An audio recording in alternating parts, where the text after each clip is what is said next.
Hello, you wonderful people, and welcome to another episode of Crime Centric. This being a show, it's about crime dramas that I watch. For today's episode, I'm going to talk about the latest episode of Landscapers. A great episode. A lot of really interesting things went down in this episode, so let's break it down. Well, first and foremost, I like the opening where it kind of shifts the narrative and kind of creates a situation of like, right, this is a lot more premeditated than you think it was. I mean, at least the way Susan and Christopher kind of painted the narrative at the beginning, well, in the previous episodes. But now you see like Chris actually shooting, so you're like, right, he might have actually been the one who actually took the shots. And it's not until the end of the episode that now in retrospect I realize, like, I brought it up before, the previous people who would just like stare at the camera, and now like, oh, when Chris is doing the shooting, there's a whole bunch of people. I'm like, what is that? I don't get it. Now, like, with a little peek at the next episode, I'm like, oh, that's what they are. A jury of their peers. I think that's what that's supposed to be. I think that's supposed to be the jury.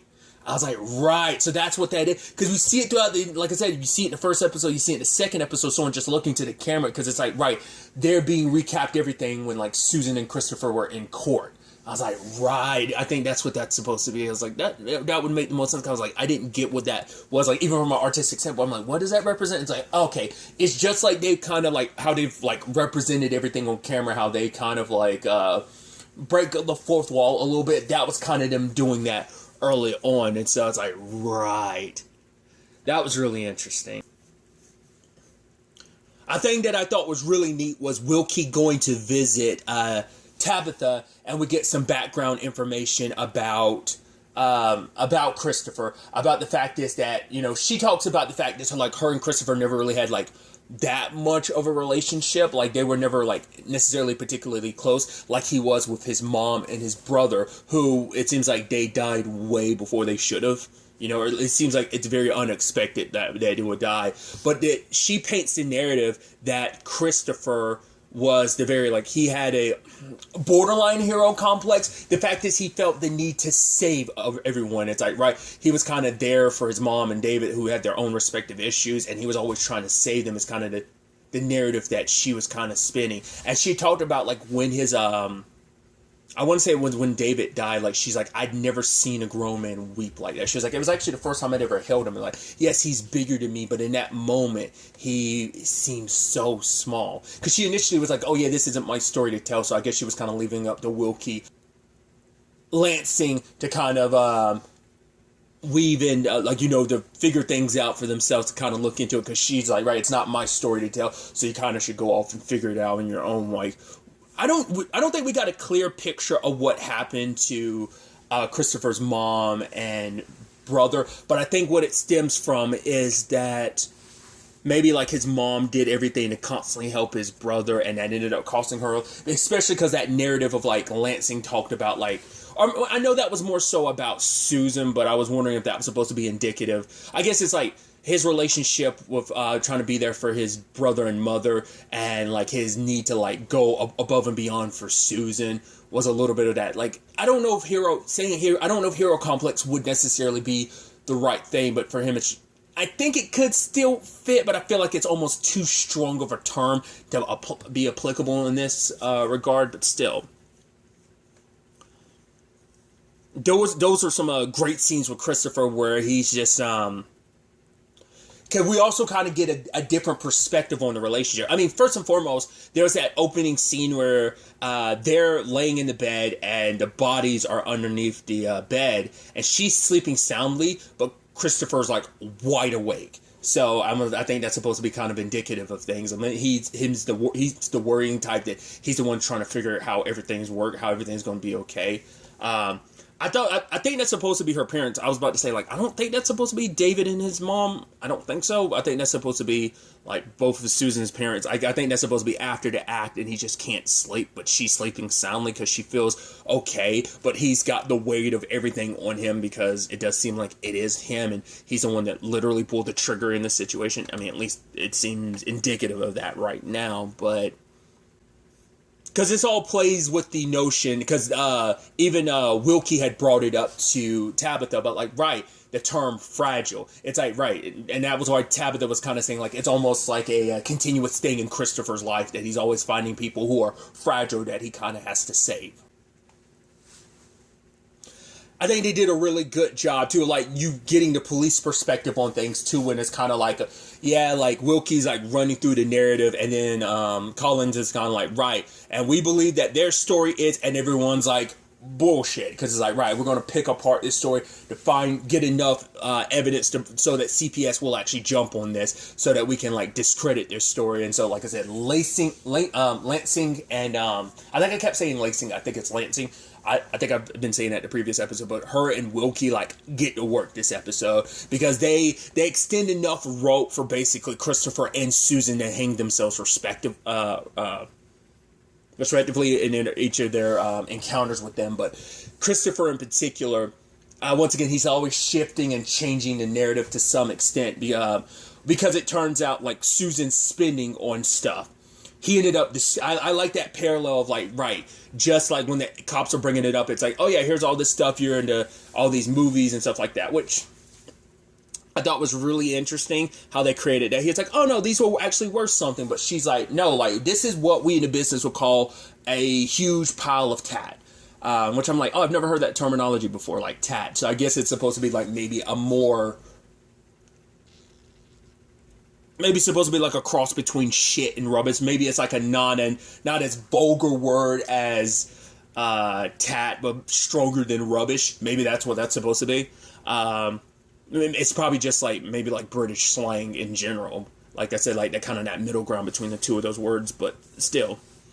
It's showing like, right, these aren't worth anything. In fact, they racked up quite a bit of debt because of Susan. I was like, oh, interesting, because they already introduced that narratively, that she lied about like the poster she got. She lied in the first episode to Christopher about how much it cost, because it was like 130 something, but she was almost like, oh, I got it for like a much lower amount. And it's like, okay, so I was like, it's some like, I was like, oh, she's almost a hoarder, isn't she? The way she's like buying up all this stuff. And he's like, we don't have the money for this. And I thought that was interesting, because it allowed us to see like a different side of Christopher, because at first I was about to say like, they seem like the perfect loving couple and stuff like that. But this showcased that, yeah, they had their issues, but I think it stemmed from a lot more, like, because he tried to create the narrative of like, Susan, it was her way of dealing with things. Like, the complication with her family, which obviously Lansing is kind of like, well, she was a full-grown woman, but it's like, yeah, but you don't know the ins and outs of it. It's like what they did to her. It's like, oh, what did they do to her? It's like he's kind of like seeing like, right, they were verbally abusive to her, they stole from her, and they were like, wait, what do you mean they stole from her? Like money? And he's like, to an extent. It turns out that actually Susan ended up getting an inheritance from her grandfather, and it turns out that her parents kind of being vile people, like William didn't like anyone, so her dad, and so that led to issues between him and Patricia's dad, who was, so everything got left to Susan because of that, and Patricia manipulated her into being like, oh, like, I used to be happy, I used to have friends, I used to laugh, like, I need your help with this. And so Susan gave them like the house where like I think all the money was put into, and they immediately turned around and sold the house. Now, there was nothing in the episode that really confirmed that, so this could 100% be BS that Chris is spewing, but I think it is the truth, because I think it's supposed to showcase like how time and time again that family took from her, both like her dad, in an abusive sense, but the abuse continued in other facets where she felt like she was indebted to her family because she was so small to them. She felt like she had to keep giving to them over and over again. And like hearing Chris kind of yell at her, being like, oh, how could you be so stupid? Like, the fact is, that was your money, that was our money, you kind of gave away to them like that. It's like, why would you do that? Because even William was a dick, because like you had Christopher be like, oh, I got to go to the bathroom. He's like, oh, you got the bladder of, you got like a lady's bladder or something. He was very like douchebaggish as well.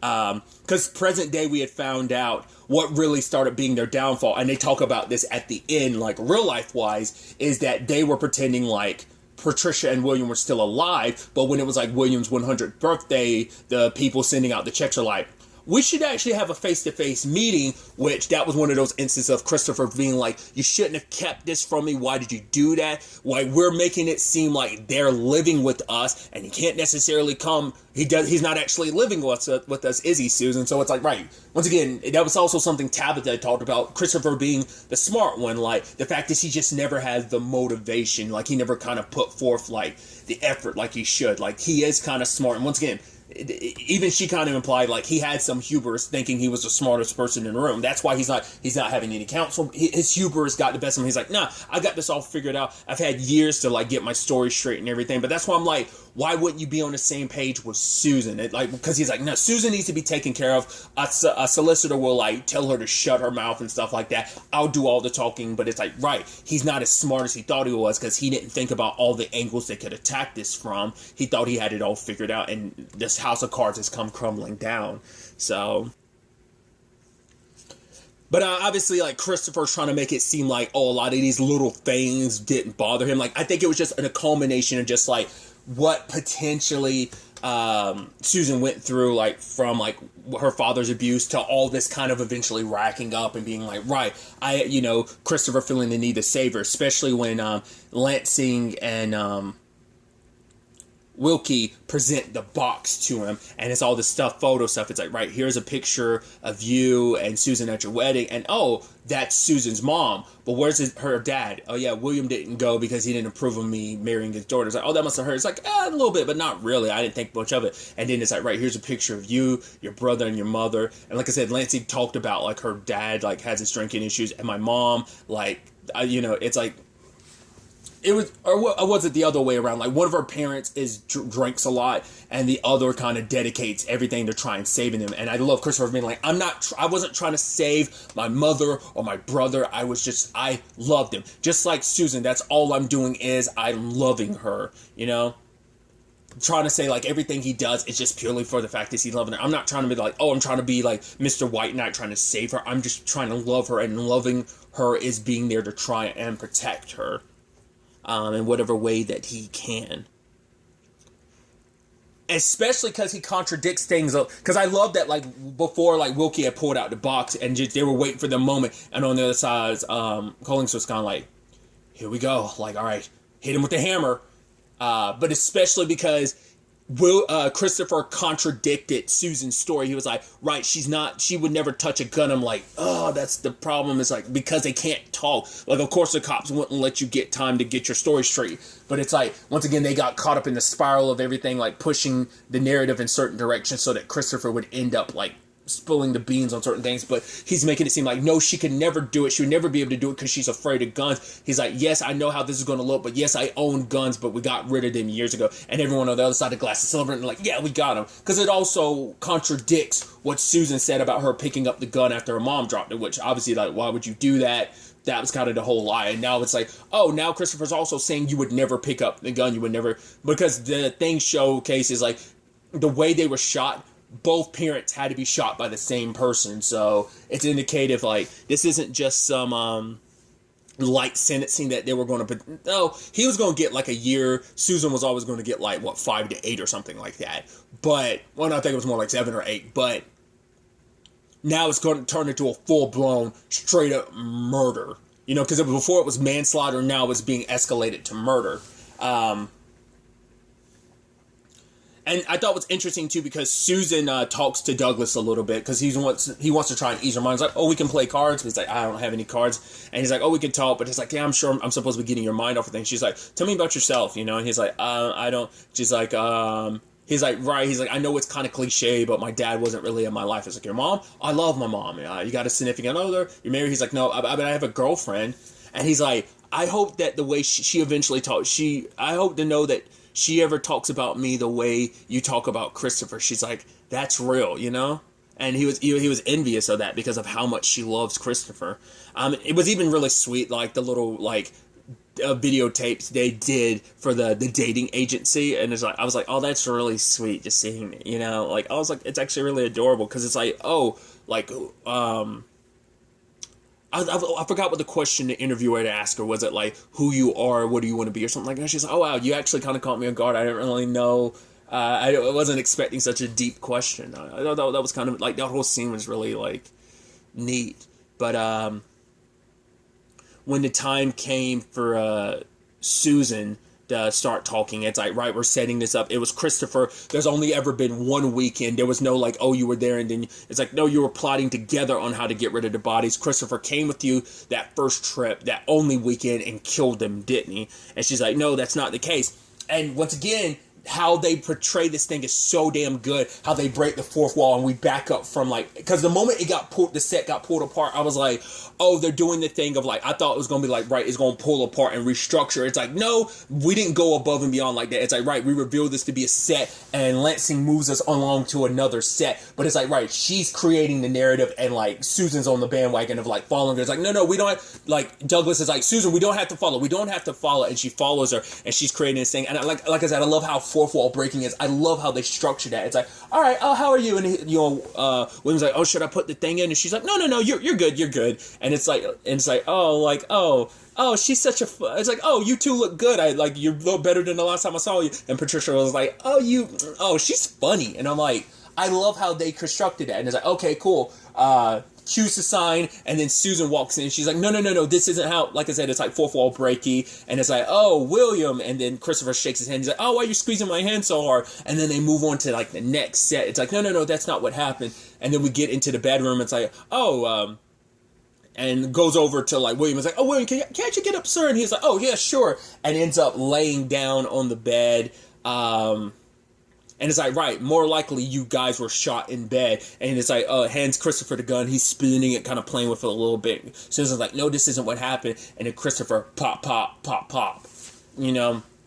And obviously the entire time, like, Susan's get caught up, and she's like, no, that's not what happened. He didn't do it. You have to believe me. Like, Christopher got rid of the guns all those years ago. And she's trying to, spin things, so it's like, no, you have to believe me. It's I know you're not going to believe me. I'm trying to remember what it was. There was something that she was saying that was kind of a little far-fetched. That is like, right, you're not going to believe this, but essentially we didn't murder them. It isn't like that. Like, we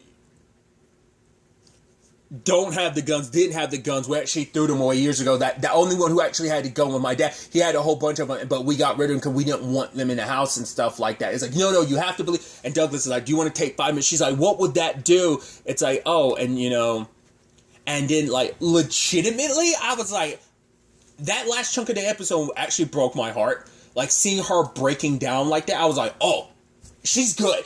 Oh, Olivia, like, I mean, I'm sure once again, like, I've never seen a lot of her work, but this is one of those examples of like, just to me, I'm like, oh, she's really freaking good. Because, like, her breaking down like that, I was like, dude, I was tearing up a little bit. I was like, oh, seeing her like that's breaking my heart. Like, damn, she is super good at, like, tearing up the scene in that moment. Just, like, you felt bad for the kid. I legitimately felt bad for them in those fights. Like, because I heard, like, they bounce off each other so well with the material, but also just, like, diving into these characters. But even just, like, seeing her so heartbroken like that, like, broke me. Especially, like, through her tears. She's like, no, like, Christopher, like, what's going to happen? He's like, it's going to be okay. Like, oh, he's trying to justify, like, oh, prison's not going to be that bad. She's like, no, you don't know. You don't understand. It's like, he's like, right.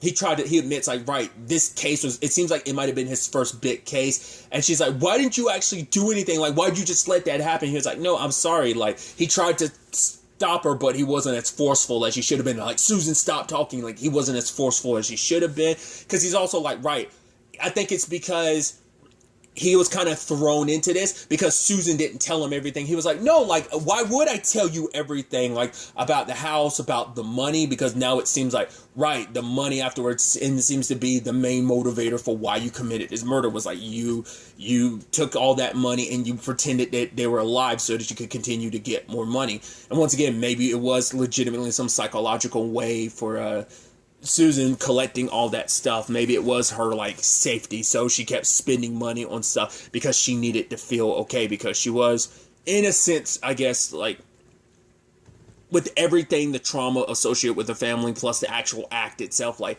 she tried to, like, give herself a buffer zone, and, like, all that stuff, like, they collected the movie poster and stuff like that made made her in particular feel good. But Douglas even admitting, like, he's actually been to prison. He had his mom and his girlfriend, and he's like,